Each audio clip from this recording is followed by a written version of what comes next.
Hello class, मैं Ajay Kumar welcome करता हूँ आप सबका एक बार फिर से Ajay Kumar maths YouTube channel में। तो आज हम chapter 3 matrices class 12th, last time हमने 3.2 के क्वेश्चन 18 तक कंप्लीट कर दिया था। तो आज हम क्वेश्चन नंबर 19 देखते हैं। Very important question. A trust fund rupees 30,000 that must be invested in two different type of bond. The first bond pay 5% interest per year and the second bond pay 7% interest per year. Using matrix multiplication, determine how to divide rupees 30,000 among the two types of bond if the trust fund must obtain an annual total interest of rupees 1800 and 2000 यानी कि 2000। तो guys इसमें ये कहता है कि कोई trust है, उसके पास 30,000 रुपये हैं। वो उन जो रुपए को दो बॉन्ड में डिवाइड करती है, यानी दो, आप ये लोकल लैंग्वेज में आप ये समझ सकते हो कि दो अलग अलग बंदों को दे रही है वो ट्रस्ट जो पैसे है। एक को वो देगी 5% के हिसाब से, एक को देगी 7% के हिसाब से। तो 30,000 को हमने डिस्ट्रीब्यूट करना है कि किसको वो, जिसको वो 5% के हिसाब से देगी उसको वो कितने पैसे दे 30,000 में से, और जिसको वो 7% के हिसाब से देगी उसको वो कितने पैसे दे 30,000 में से, कि दोनों का जो टोटल इंटरेस्ट है वो 1,800 रुपये बने। समझ रहे हो ना आप? 30,000 को 30,000 में से वो कितने पैसे दे 5% के हिसाब से एक बंदे को, कितने पैसे दे वो दूसरे बंदे को 7% के हिसाब से, कि दोनों का मिला के जो इंटरेस्ट है टोटल वो 1,800 रुपये बने। और हमें इसको करने के लिए मैट्रिक्स मल्टीप्लिकेशन का यूज़ करना है। वैसे नॉर्मली हम कर सकते हैं, वो कोई प्रॉब्लम नहीं है, बट हमें क्या करना है, मैट्रिक्स मल्टीप्लिकेशन का यूज़ करना है। तो चलिए हम पहला क्वेश्चन करके देखते हैं। तो जैसे हम इसको क्वेश्चन को शुरू करेंगे, जैसे 30,000 में हमने पहला जो पेमेंट है वो एक्स मान ली, उसको हमने 5% के हिसाब से दे दिया। और जो 30,000 में से हमने अगर एक्स को माइनस किया तो वो 30,000 माइनस एक्स, उसको हमने 7% के हिसाब से दे दिया। ठीक है ना, क्योंकि 30,000 है, उसमें से जितने हमने पैसे दिए 30,000 में से वो माइनस करके उतने ही बचेंगे। मान लो मैंने 30,000 में से यहाँ पे 10,000 रुपये दे दिए 5% के हिसाब से किसी को, तो 30,000 में से 10,000 माइनस करेंगे तो 20,000 बचेगा, और वो हम 7% के हिसाब से दे देंगे। तो हमें पता नहीं कितना है, हमने एक्स मान लिया। तो अगर मैं इसको नॉर्मली लिखता तो ये हो जाता है X into 5/100 plus 30,000 minus X into 7/100 is equal to, ये दोनों मिला के जो हमारे पास जो टोटल जो पहले पार्ट में है वो 1,800 रुपये है इंटरेस्ट, तो ये हो जाता। बट हम ऐसे नहीं कर सकते, क्योंकि हमें ये किसके हिसाब से करना है, मैट्रिक्स मल्टीप्लिकेशन के हिसाब से करना है। तो हम इसको बाय स्टेप वाइज करेंगे। तो देखते हो कैसे करेंगे हम। Let amount invest in first bond X, कि जो हमने पहले बॉन्ड में या जो पहले बंदे को जो पैसे दिए हैं वो एक्स रुपए हैं हमारे पास, रुपीज एक्स। और जो सेकंड जो बॉन्ड है उसमें हमने दिए हैं 30,000 माइनस एक्स। गाइस आप ये ध्यान रखना, जो रुपीज़ है ये हमेशा आप आगे ही लिखना। कई जगह पीछे भी लिखा होगा, एनसीईआरटी काफ़ी पुरानी बुक है हमारी, 14 साल पहले प्रिंट हुई थी, तो उसमें अपडेट नहीं आते। अभी गलत माना जाता है अगर रुपीज़ को हम बाद में लिखते हैं, तो अभी हमेशा पहले ही लिखना होगा। इंग्लिश में भी हमेशा ऐसे लिखा होता है रुपीज़ 3,000, जैसे हमारी स्टेटमेंट में लिखा, बाद में नहीं लिखना कभी भी, वो गलत होता है। अगर आपने छोटी क्लासों में पढ़ा है तो आप उस पैटर्न को छोड़ दो, हमेशा आगे ही लिखना है हमें। तो आगे देखते हैं क्वेश्चन को कैसे करना है। तो जो हमारे पास अमाउंट है वो क्या हो गया, एक जगह एक्स हो गया और दूसरी जगह 30,000 माइनस एक्स। मैट्रिक्स की फॉर्म में लिखना है हमें, क्योंकि हम मैट्रिक्स मल्टीप्लिकेशन से ही हमें इसको सोल्व करना है। तो कई बच्चों के माइंड में ये क्वेश्चन होगा कि हमने इसको 1x2 के ऑर्डर में क्यों लिखा है, यानी कि 1 रो 2 कॉलम क्यों लिखे हैं, हमने इसको 2x1 के ऑर्डर में क्यों नहीं लिखा, यानी ऐसे क्यों नहीं लिखा, एक्स 30,000 माइनस एक्स। आप ऐसे भी लिख सकते हो, आप ऐसे भी लिख सकते हो, हमें जैसे सहूलियत रहती है हम ऐसे लिखते हैं। मैंने इसको ऐसे इसलिए ऐसे लिखा है ताकि हमारी मल्टीप्लाई आसान वे में हो सके। आप ऐसे भी लिख सकते हो, वो कोई प्रॉब्लम नहीं। अगर आप एक को यानी अमाउंट को ऐसे लिखोगे तो आपको रेट ऑफ इंटरेस्ट को ऐसे लिखना है, क्योंकि हमने इनकी मल्टीप्लाई करनी है और मल्टीप्लाई तभी पॉसिबल है। मैं पहले बता देता हूँ इसी को अच्छे से। जैसे इसका क्या है ऑर्डर, इसका ऑर्डर है 2 रो 1 कॉलम। तो मैंने बताया था पहले वाले के कॉलम दूसरे वाले के रो इक्वल होने चाहिए। अभी इनकी मल्टीप्लाई पॉसिबल है, इसलिए मैंने पहले को ऐसे लिखा है, दूसरे को ऐसे लिखा है, पहले को ऐसे लिखा है। अगर आप पहले को ऐसे लिखोगे ऐसे, तो आपको दूसरे को ऐसे लिखना होगा, ताकि आपकी जो मल्टीप्लाई है वो क्या हो सके, हाँ जी क्या हो सके, पॉसिबल हो सके, एग्जिस्ट कर सके, वरना वो एग्जिस्ट नहीं करेगी। तो रेट ऑफ इंटरेस्ट क्या है, पहले पे हमारा लगा है 5%, दूसरे पे लगा है 7%। ये पता चल गया ना ऑर्डर ऐसे क्यों लिया। सिर्फ हमें क्वेश्चन को इजी करना है, हमारी सेफ्टी के लिए लिया, आप कैसे भी ले सकते हो। तो टोटल इंटरेस्ट वो हमने कितना दिया हुआ है हमारा पहले पार्ट में, ये पार्ट में 1800 रुपये, इसलिए उसको भी मैंने मैट्रिक्स की फॉर्म में लिखा है, क्योंकि मैट्रिक्स मल्टीप्लाई से हम इसको सोल्व करेंगे। अमाउंट को और रेट ऑफ इंटरेस्ट को अगर हम मल्टीप्लाई कर दें तो वो हमारे पास टोटल इंटरेस्ट आ जाएगा 1800 रुपये। यही तो बताना था कि टोटल इंटरेस्ट जो हुआ है वो कितने कितने अमाउंट को हम 5% और 7% पर ईयर के हिसाब से दें कि हमारे पास 1800 रुपये बन जाए। तो जो मैट्रिक्स है अमाउंट को हमने ए माना था, इसको बी माना था, इसलिए मैंने लिख दिया दोनों की multiply A B is equal to 1800 रुपये। जो मैट्रिक्स ए था वो उसकी वैल्यू ये रख दी, बी की वैल्यू ये रख दी, इज इक्वल टू दिस। ये इसको ऐसे और ऐसे लिखने का रीज़न सिर्फ एक था, जो मैं ऊपर आपको बता चुका हूँ कि ताकि मल्टीप्लाई पॉसिबल हो सके, क्योंकि इसके नंबर ऑफ कॉलम इसके नंबर ऑफ रो इक्वल होंगे तभी मल्टीप्लाई एग्जिस्ट करेगी।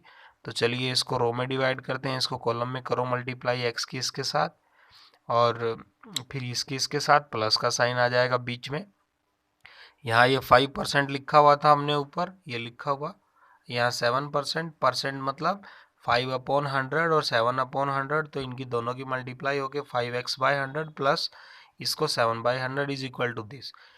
अभी देखो ये बीच में प्लस का साइन है, तो ये एक एलिमेंट है मैट्रिक्स के अंदर, ये भी एक एलिमेंट है, तो कंपेयर द कोरस्पॉन्डिंग एलिमेंट। अगर इनको हम कंपेयर करेंगे तो अभी हम मैट्रिक्स हटा सकते हैं, क्योंकि अब अभी अभी हम एलिमेंट को कंपेयर कर चुके हैं। तो इसमें भी एक एलिमेंट है, इसमें भी एक एलिमेंट है, तो कभी कंपेयरिंग कोरस्पॉन्डिंग एलिमेंट, तो ये हो जाएगा 5x प्लस दिस, अंदर मल्टीप्लाई हो जाएगी, नीचे एलसीएम ले लेंगे 100 इज इक्वल टू दिस, 100 उधर चला जाएगा, तो ये हो जाएगा 7x में से 5x गया माइनस के 2x, ये 100 उधर जाके मल्टीप्लाई में, तो ये हो गया, और ये इधर प्लस का उधर जाके माइनस हो जाएगा, तो ये -2x, और ये भी माइनस के 30,000 बचेंगे, ये 2 इधर आके डिवाइड में हो जाएगा, तो x की वैल्यू आ जाएगी 15,000, यानी कि 15,000। तो ये x की वैल्यू यानी कि 5% के हिसाब से जिसने उसको पैसे दिए हैं वो 15,000 रुपये दिए हैं, और जो दूसरा है जिसको 7% के हिसाब से दिए उसको भी 15,000 रुपये दिए, क्योंकि 30,000 माइनस 15,000 तो 15,000। नेक्स्ट क्वेश्चन, इसका जो नेक्स्ट पार्ट है आप खुद ट्राई करना, कुछ नहीं करना। जहाँ पे मैंने ये 1800 लिखा है, आपको 200 लिखना है, 200 आ जाएगा हर जगह। क्वेश्चन बिल्कुल सेम है, ऐसे कैसा हर जगह। नेक्स्ट क्वेश्चन देखते हैं। क्वेश्चन नंबर 20 में क्या कहता है गाइस, देखते हैं हम। Book shop of a particular school has 10 dozen chemistry book, 8 dozen physics book, 10 dozen economic books. आपने ध्यान किया होगा ये हर जगह डजन डजन बोल रहा है, तो आप 10 को 12 से मल्टीप्लाई कर देंगे, 8 को भी 12 से और 10 को भी 12 से। तो there selling price are this 80, 60 and 40, ये रिस्पेक्टिवली होता है गाइज। जैसे हमने पहले केमिस्ट्री बुक की बात की तो वो 80 रुपीज़ उसकी हैं, फिर हमने फिजिक्स की बुक की बात की तो वो 60 रुपीज़ के हिसाब से है, फिर हमने इकोनॉमिक्स की बुक की बात की तो वो ₹40 के हिसाब से है, रिस्पेक्टिवली लिखा हुआ है। Find the total amount of books of will receive from the selling all the book using matrix algebra. Matrix algebra की हेल्प से हमने इसको करना है। तो जैसा कि मैंने आपको पहले भी बताया था कि हमें मल्टीप्लाई करने में आसान हो, इसलिए हम उसका ऑर्डर वही चूज़ करते हैं जो हमें ठीक लगता है। तो 10, 8, 10, 12 बाहर इसलिए लिखा है क्योंकि अंदर मल्टीप्लाई हो जाएगा, इसका डजन है उसको ख़त्म करने के लिए। तो क्वांटिटी ऑफ बुक्स का मैंने मैट्रिक्स ए मान लिया कि कितनी क्वांटिटी यानी बुक्स कितनी थी हमारे पास, तो अंदर 12 से मल्टीप्लाई करने के बाद जो 120 है वो थी हमारे पास केमिस्ट्री की, जो 96 है वो थी हमारे पास फिजिक्स की, और जो 120 है वो थी हमारे पास इकोनॉमिक्स की। मैंने 12 मल्टीप्लाई करके अंदर तो मैंने इस डायरेक्ट बुक्स निकाल दी। तो जो दूसरा मैट्रिक्स है वो हमने क्या लेट किया है, सेलिंग प्राइस पर बुक्स कि जो उन्होंने प्राइस दिया हुआ है पर बुक के हिसाब से उसका हमने दूसरा मैट्रिक्स मान लिया। तो वो आया है 80 60 40, क्योंकि जो 80 है वो 120 के साथ मल्टीप्लाई होना है, तो ऑर्डर हमने इसलिए इसका ऐसा लिया है। इसका ऑर्डर लिया है हमने 1x3 का, और इसका लिया है हमने 3x1 का।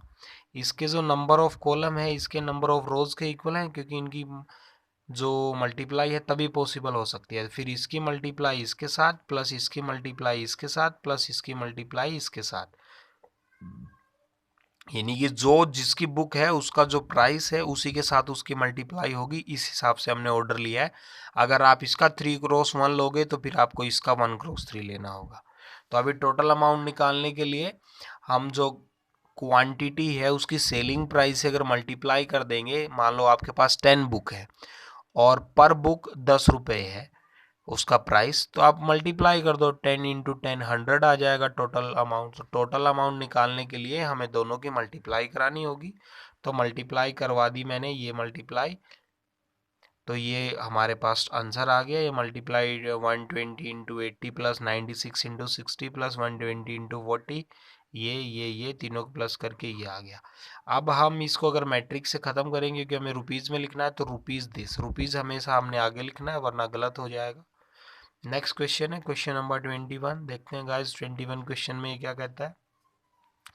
ये कहता है अज्यूम, हमने अज्यूम करना है X Y Z W P R matrices of order. तो जो एक्स का ऑर्डर है वो 2x n है, जो वाई का ऑर्डर है वो 3x k है, जो जेड का ऑर्डर है वो 2x p है, जो डब्ल्यू का ऑर्डर है वो n×3 है, जो पी का ऑर्डर है वो p×k है। पहले हमें नंबर में देते थे 2x2 3x3 4x3, अभी ये इन्होंने अल्फ़ाबेट में दे दिया तो उससे कोई प्रॉब्लम नहीं। तो the restriction on N K P so that P Y plus W Y will be defined are. तो ये क्या हमारे पास आंसर आएगा ये बताना है, अगर P Y plus W Y का हम निकाल के देखें। तो चलो देखते हैं, ये ऑप्शन दिए हुए 4 देखेंगे हमारा इनमें से कौन सा आंसर आएगा। तो गाइज हम इनको पहले अच्छे से लिख लेते हैं। जो एक्स है उसका जो मैट्रिक्स एक्स है उसका ऑर्डर है 2x n, वाई है उसका ऑर्डर है 3x k, जो z है उसका ऑर्डर है 2x p, जो w है उसका ऑर्डर है n×3, जो p है उसका ऑर्डर है p×k। तो हमने निकालना है पहले पार्ट में P Y plus W Y. तो जो p का ऑर्डर हमने यहाँ लिखा, y का ऑर्डर यहाँ लिखा, w का यहाँ, y का यहाँ। तो इन दोनों की पहले p की और y की गाइज मल्टीप्लाई होगी। आप सभी को पता है पी वाई लिखा हुआ है तो सिंपल सी बात है दोनों की मल्टीप्लाई होगी पहले। तो मल्टीप्लाई कैसे होती है, नंबर ऑफ कॉलम पहले के दूसरे के नंबर ऑफ रोज इक्वल होना चाहिए, यानी k इज इक्वल टू 3 होना चाहिए। ओके, इन दोनों की मल्टीप्लाई कब पॉसिबल है, नंबर ऑफ कॉलम पहले वाले के दूसरे के नंबर ऑफ रोज इक्वल होने चाहिए। 3 इज इक्वल टू 3, ये तो पहले से ही इक्वल है। तो ये मल्टीप्लाई जब होंगे जब k इज इक्वल टू 3 होगा। ओके, इन दोनों की मल्टीप्लाई हो गई, अगर k इज इक्वल टू 3 होगा तो इनकी भी मल्टीप्लाई हो जाएगी, क्योंकि 3 इज इक्वल टू 3 है। ये काम खत्म हुआ। मल्टीप्लाई होने के बाद जो इनका ऑर्डर आएगा वो क्या आता है, जो बच गया है, यानी कि p इंटू के। तो दोनों की मल्टीप्लाई हमने कर दी, इनका ऑर्डर आ गया p इंटू के। इन दोनों की मल्टीप्लाई कर दी, इनका ऑर्डर आ गया n×k। तो अब ये दोनों प्लस कब होते हैं गाइज, प्लस दो मैट्रिक्स जब होते हैं जब उनका ऑर्डर सेम हो। तो इनका ऑर्डर ये है, इसका ऑर्डर ये है। अब दोनों को प्लस करेंगे तो यहाँ p अगर n के इक्वल होगा, p अगर n के इक्वल होगा तो ये प्लस होंगे, k तो k के इक्वल है। ओके, तो हमारे पास इस यहाँ से यहाँ तक इस मैट्रिक्स को सोल्व करने के लिए एक तो यह है कि p is equal to k compulsory होना चाहिए, और दूसरा ये है कि k इज इक्वल टू 3 होना चाहिए। तो गाइज मेरा कहने का मतलब ये है, यहाँ से यहाँ तक इन मैट्रिक्स का जो सम करने के लिए जो प्रॉपर्टीज सेटिस्फाई करनी चाहिए वो कौन कौन सी है, k इज इक्वल टू 3 होना चाहिए, इनकी मल्टीप्लाई तभी पॉसिबल होगी दोनों की, और p is equal to n होना चाहिए, ये दोनों तभी ऐड होंगे मैट्रिक्स। तो दो कंडीशन आ गई, k इज इक्वल टू 3 और n is equal to k। तो जो हमारा आंसर है जो भी ये होगा, k इज इक्वल टू 3 और p is equal to n, जिस भी केस में होगा वो हमारा आंसर होगा। तो जो इसका बी पार्ट है वो क्या कहता है,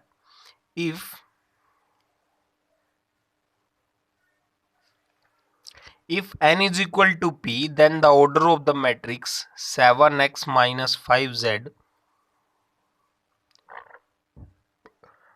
7x minus 5z is,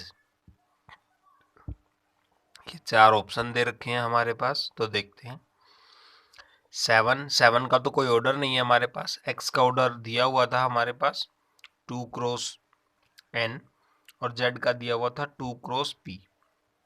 ये सेम क्वेश्चन है, बी पार्ट है, ये ऑर्डर हमारे पास ऊपर दिया हुआ है क्वेश्चन में। तो ये तो एक स्केलर है, अंदर मल्टीप्लाई हो जाएगा, उससे ऑर्डर में थोड़ा ना कुछ फर्क पड़ना है, तो ऑर्डर तो इसका वही रहेगा 2 क्रॉस n। ये भी एक स्केलर है, z के साथ अंदर मल्टीप्लाई होगा तो ऑर्डर तब भी सेम रहेगा 2 क्रॉस p। अब दोनों को माइनस करने के बाद जो भी यहाँ आएगा, कुछ भी आए, माइनस तो तभी होंगे, तब दोनों का ऑर्डर क्या रहा होगा, सेम रहा होगा। चाहे माइनस करनी हो हमें, चाहे हमें प्लस करना हो, तो दोनों मैट्रिक्स का ऑर्डर सेम है, वो तभी पॉसिबल हो पाता है। यानी कि 2 इज इक्वल टू 2 होना चाहिए, 2 इज इक्वल टू 2 है, और हमारे पास n इज इक्वल टू क्या होना चाहिए, p होना चाहिए, n is equal to p होना चाहिए। ओके, तो जो हमारे पास आंसर आएगा उसका भी ऑर्डर क्या आएगा, 2 क्रॉस, क्योंकि दोनों को माइनस करने के बाद भी सेम ऑर्डर तो है ही, 2 क्रॉस n आएगा, और n is equal to p है या 2 क्रॉस p आएगा। तो इन दोनों में से ये दोनों आंसर हैं, जो भी हमारे ऑप्शन में होगा वो आंसर होगा।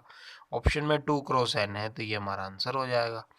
p क्रॉस 2 नहीं, 2 क्रॉस p होता तो ये भी हो जाता, 2 पहले है n लास्ट में है, तो ये हमारा आंसर होगा। इन दोनों में से 2 क्रॉस p होता तो वो भी हो जाता। Okay guys, thank you. इसी के साथ ये एक्सरसाइज कंप्लीट हुई। कल हम नेक्स्ट एक्सरसाइज करेंगे।